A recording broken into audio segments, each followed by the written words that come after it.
Welcome back to the Morning Show here on Arise News. Joining us now is a man who has been actively involved in building the telecommunications and broadcasting industry in Nigeria for over 25 years.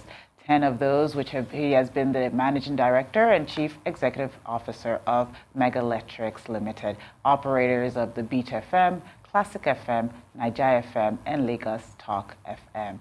Today, he'll be speaking on his journey, the media industry, and the federal government proposed plan to regulate social media.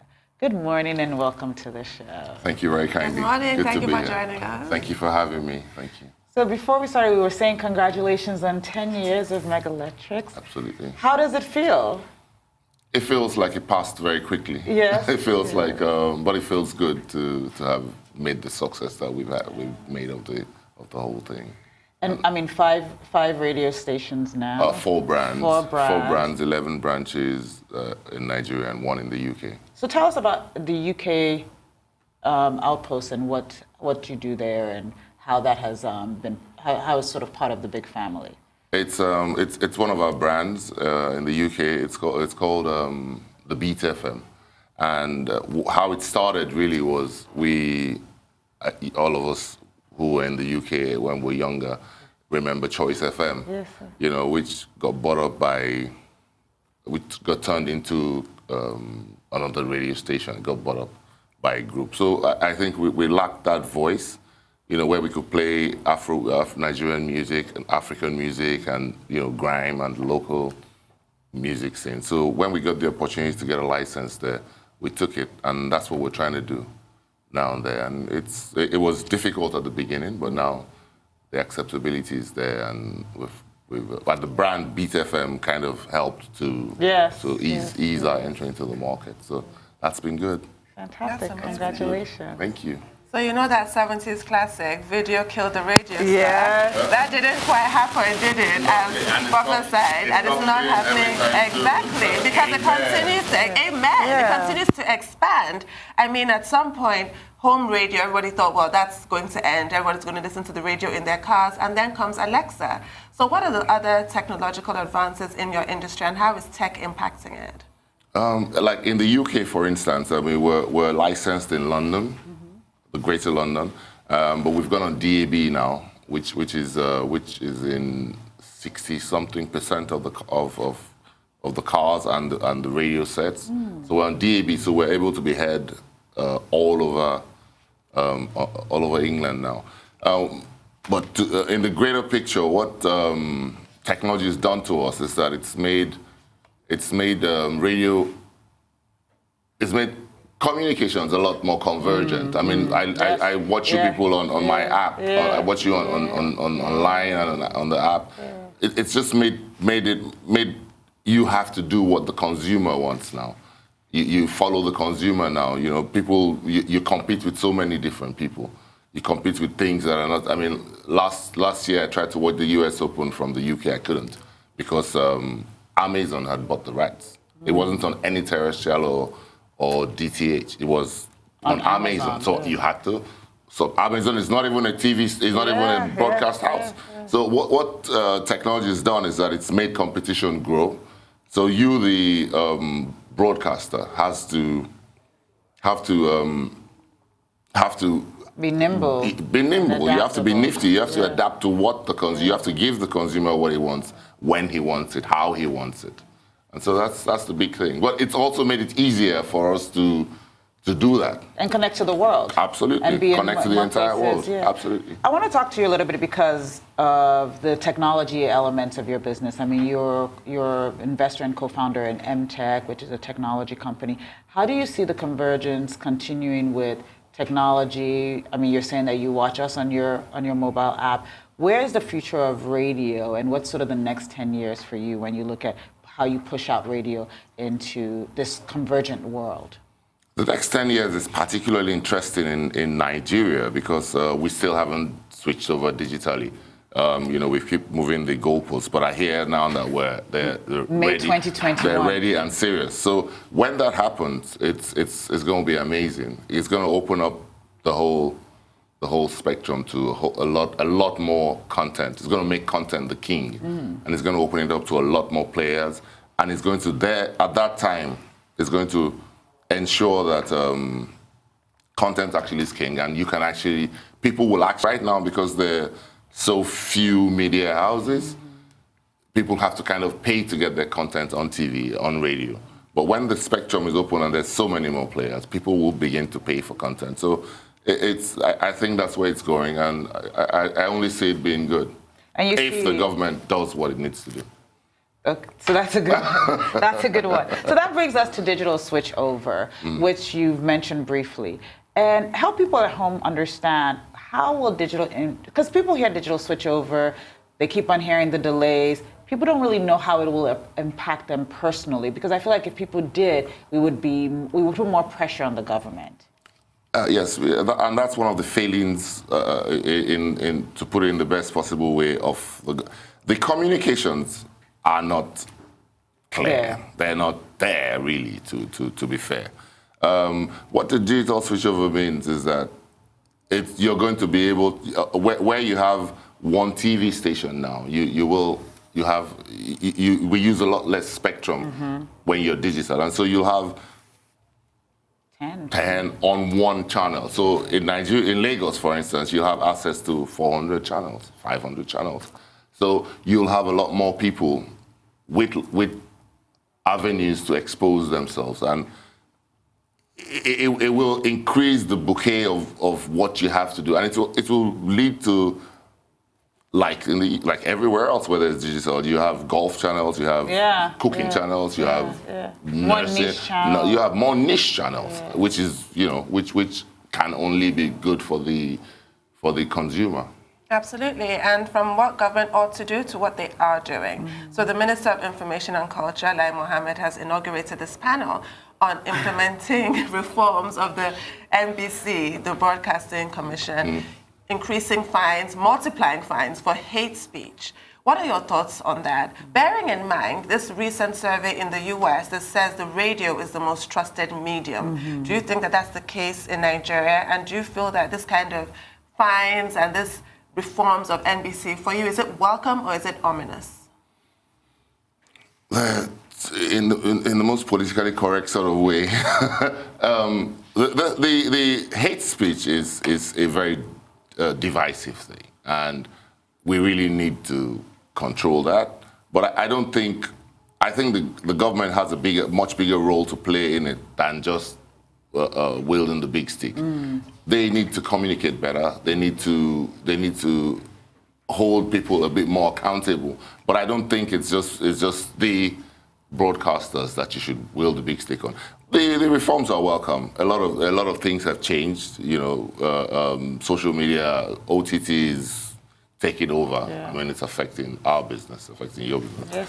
Yes. So it needs to be regulated of sorts, but I don't think they're doing it the right way. How should they do it? How they should do it? If you pay me enough, I'll tell you. All right, so they're gonna be inviting you to be on a committee very soon for that. I wanted to talk to you a little bit about, as we see the growth in radio and television and this convergence, where basically I'm going to be able to get the Beat FM wherever I am in the world, whenever I am in the world, which you can now. It's going to be that for everything. I mean, not just sort of a few people like you that are early adopters of technology. Do you believe that there is an appetite for people to pay for that content, or do you believe that there is enough advertising dollars to support these type of this sort of global world of connectivity and communication? If you, yes, that's one of the KPIs in my office for my PA. My DSTV runs out, you're the radio. There's a problem, there's a massive problem. Yeah. Now, it will compel channels to the advertising. I'll talk about the subscription model first. The advertising dollar is a different thing. But if you have premium content, I mean, if you had two people like you doing a show, everybody will want to see it because it's prime content. How nice. Do you know what I mean? So it will compel people to up the game, not just put old reruns and just do what you want. So if you have that content, people will be encouraged to pay for it. Now, the advertising dollar, if we don't do something about our broadcasting industry, the advertising rates in Nigeria are the lowest anywhere in the entire world, from a radio standpoint, from a TV standpoint. You know, we have made, it's relatively new here. You don't forget that advertising, broadcasting is only, private broadcasting is 25 years. 25 years, yeah. You know, so it's relatively new, but we that are in the industry need to come together and actually just stop it and do it properly. If you look at, first we need to get proper measurement systems, measurements in Nigeria. I mean, you know, Sure. with all due respect to them, to whoever does it now. But I tell you something, I do some work for some foreign companies, and I do the Africa for them. I do Ghana, I do East Africa. So I have partners that I work with. I send them a proposal where I have my stations and the Ghanaian stations and the East African stations. And what they tell me is, are the figures correct? Your figures, they're the lowest. I mean, you know, you $20 for a 30-second ad, it's not done anywhere. Yeah. You know, so unless and until that is taken care of, and it behoves us to do it, us the broadcasters to do it. I mean, you know, people like your show should be charging a premium for whatever advertising is coming on the thing. But you know, we don't have that. We still have this. Everybody comes into it and, you know, it's just trying to pay their bills. So whatever they offer them, I'll give you. You have advertisers asking you for 60% discount. I said, run the station and pay me 60%. And, you know, so it will come. So there needs to be sort of a transformation in the we ourselves, as well as the advertisers and the advertising companies, need to sit down and actually do it properly. Advertising is not for everybody. I mean, I'm trying to. You have a turnover of 100,000 naira, you want to advertise. Why are you advertising with a signboard in front of your, That's what I think. And when you look at advertising and sort of when we look at the rates, and you look at social media, how do you feel that social media is affecting sort of the advertising revenue? It is affecting it. And it's not only here. I'm in conversation with some companies, some stations in North America that we're trying to buy. Oh. Half our conversation was how the revenues have dropped because of social media. People feel, and it's not a bad thing. It is what it is. It will.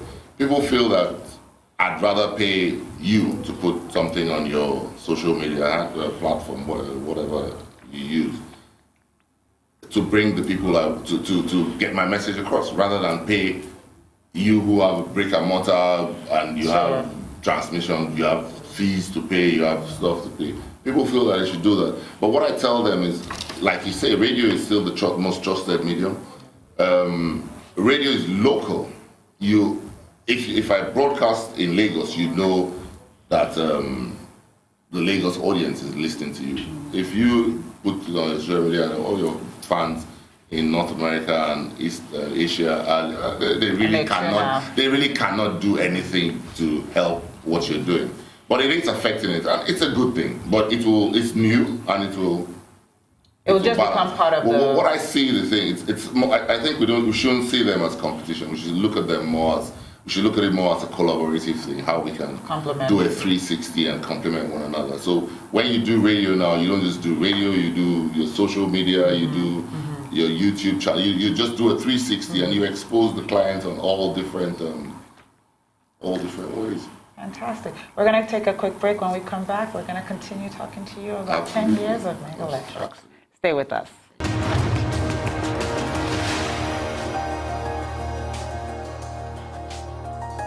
Welcome back to the morning show here on Arise News. We're still with MD and CEO of Megaelectrics Limited, Chris Ubosi. Thank you for staying with us. So we're talking about social media's impact on advertising revenue. But do you find that social media has had other negative or positive impacts on your business? It's had both, you know. It's had negative and positive, not just on our business, but on everything. It's had positive in in that it's everywhere. Because everybody knows about you because of when you do something that is noteworthy, good or bad, unfortunately. Double-edged sword. Absolutely. Bad in that they're eating into our revenues. They're eating into our revenues undeservedly, as from where I stand. That's what I think. So what about finding talent? Well, with radio, there's the music, and then there's also the OAPs, the personalities, which are also such a huge draw. The caliber of people on your radio stations, the kind of commentary that they have, their analysis of various issues, and then the actual music. Does it help you find new talent? Social media?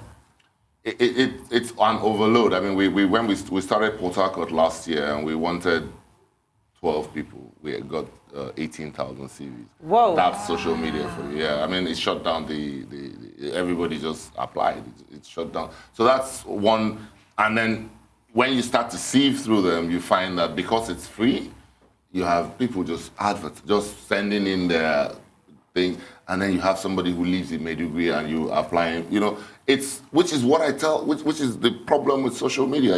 Everybody does what they like, regardless, because it's just a press of a button. It's not police. Well, not if the federal government has anything to do about it. I was saying it's not policed, it's about to be. It's about to be policed, yes. Yeah, it will be. Yes. I wanted to talk to you a little bit, too, about just sort of the landscape of radio today. I mean, at the end of the day, we're talking about sort of people going off onto different places. But radio is an amazing platform for discovering talent, from finding new talent. Do you still find radio to be that sort of breeding ground for talent discovery, or do you think that's sort of become democratized now with so many different platforms? Radio still 98. The last survey, I'm sure if you look at the survey that you referred to, the last survey, 93% of people still discover new music through the radio. Yeah. Even the artists with the biggest social media followers and everything still use radio to push their music, because radio is a dormant.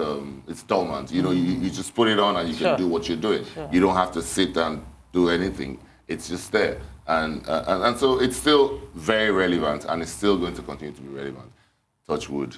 Yeah, which is another thing about streaming services. When they came on board, people were like, oh, radio is dead. But no, because people hear a song on the radio and then go and stream it. Yes. It still works that way. You still first hear it on the radio. So. And radio, you see, the thing about radio, and which is why the bigger conglomerates in the United States, Clear Channels and iHeartRadio and co, are failing. It's because radio is local.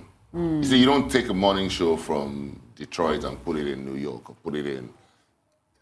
I need to know what's happening. I put the radio on so I can hear whether there's traffic on a road or there's. I don't want to know what's happening. I don't want a general thing. I see it on TV.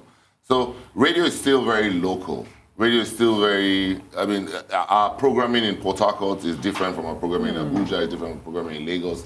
Different from our programming in Ibadan. Different from our programming in London. You still want you get that connect. The on-air person you're listening to, who you like, you hope to see where So it's still a local thing, and that's why radio is not going to go anywhere. And then we have very good traffic in Nigeria. So absolutely. I mean, I love it when So you never complain about traffic? No. It's okay. Sit down. Listen to the. Time spent listening is one of the ways they measure in the States. It averagely is 12 minutes or something. Nigeria is over an hour. Yes. You listen. You listen. Well, there's nowhere to go. You sit down. So literally everything has its uses, including traffic. Yeah, that's amazing. I never thought of it that way. Good business for you. So basically picking up on what you're saying, so when you talk about Clear Channel, iHeartRadio, a big part of their business model has been around consolidation and sort of doing mass programming, centralized programming. But you're saying, so are you for that type of model, or you're against that type of model? And is there a hybrid model? Is there something? Yeah, well, the hybrid, to me, radio is local. I mean, and that's why I like radio. Radio is local. Radio, you get on the spot. You know what's happening in It's like a heartbeat of a city. Heartbeat of Lagos. Yes. Well done. you feel the pulse right there. Yeah. So when you begin to acquire and just you want to centralize your programming and feel that you can cut costs by running the morning show, syndicating it all over the place. I don't listen to it. Even when I'm abroad, I listen to only local morning shows, so I know where the mayor is going. I know what's happening. I know what's. It's not just the adverts that you listen to. You want to connect with the OAPs that are on air. So the hybrid model is what we do is have most popular station programs. We podcast them, and then for things like sports, which are which are universal, a shared experience, absolutely, shared experience. We're talking about the greatest team in the world, Arsenal, and things like that. Can be argued. You only said one name of a team, so I have a feeling. You take what comes to mind. Arsenal comes to mind. Just randomly. So randomly, of course. I mean, being the fair and impartial person I am. We syndicate that because we have a great team. We have Charles and Pondits and a whole bunch of really great guys. So what we do is we syndicate those kind of programs, and we have a universal number where everybody can call into. So that's a program that connects with everybody still, and you get comments from all over the place. But for youth, I don't think that much, and they're breaking it up. I mean, they're hemorrhaging, so they're going back to local. They're going back to local. They have to go back to local. Wow. They have to go back to local. So before we end, we have to talk about your CSR initiative. Can you tell us about that? Oh yeah, for our 10-year anniversary. Yeah, it was a really touching thing. It started like we're 10 years old, and we've lived in Kefi Street for all of the 10 years, and rather than in this present economy, party is not a very wise thing to do. It's not conspicuous consumption. So we thought we'd do something to give back to the society and the community as well. And so what we did was we choose two charities every 2 years. We have Bethesda and Warif for the last 2 years. Oh, fantastic. Yeah, so we did a charity walk last weekend where we had a whole bunch of people join us, and we had the police and the FRC, and we raised a lot more money than I thought, and I'm really proud of that. We're presenting it to them next week. And then on yesterday we did it at school. We took the lab, the computer lab, and we re-equipped it, soundproofed it. Oh, there you are. Oh, really? Oh, yes. We soundproofed it, and oh, really? Oh. Oh, wow. I need to go to the gym a bit more. So this is a school lab? Yes, that's the school lab. We put a whole bunch of computers, gave them internet, furniture, air conditioning, soundproofing, and the like. That's amazing. Yeah, and it's an ongoing thing. We're going to ensure that we train them. We train the trainers, we train the pupils themselves, make sure the internet never goes down, upgrade all their software. We agreed to put a solar panel because we agreed to put solar energy for them. Yeah, because we're doing renewable energy. Yeah, do your passion for the environment. Yes. And so it was a good thing. We had the Fuad at Andalawa. We had the Commissioner of Education and a whole bunch of people, and it was really touching. The girls some of them were actually crying. Oh, that's amazing. Yeah. But I love that they jumped on the computers with it. Yes, and started going to Facebook. Continue your ceremonial stuff. You're going to be responsible for a lot more women in STEM. That's the whole idea. That's the whole incredible. idea. You need to elevate women so that the society grows. I mean, now women, and it's not a coincidence that we are doing things with Warif and Bethesda. It's a conscious thing. I think we should try and I mean, look at this morning show. No, fantastic. That's amazing. And, I mean, the work Warif is doing is just you should listen. Amazing. I just listened to Kemi one day, and I'm like, you know, guys, in the meeting when we were deciding what charity, I just said, I normally don't vote. I just said, well, this is my vote. Let me see who's going to go. Who's going to go against? No, you can't. I mean, it's indisputable. If you listen to them, if you read the newsletter, you don't know what's going on in this country. There's so much. It breaks your heart. It breaks you. That's the word. That's the word. It breaks your heart. And it's so nice to know that people like Kemi is doing what Warif is doing to really make such a huge difference. I'm a big fan, so I was very excited to hear that you're I'll give you the them. contribution paper. And you're making a huge difference as well. And I think that your ethos, you're drawn to radio because it's local, and you chose the CSR project in the area that you're in located. Our host community. It's really, really important. Absolutely. People need to take a note from that. Start local. Absolutely. Stay local. Well, we didn't get to talk about MTEL. I wanted to talk to you quickly about that. Go ahead. So the value-added service, where do you stand on this situation? Because some people are complaining that NCC, the regulator, is over-regulating.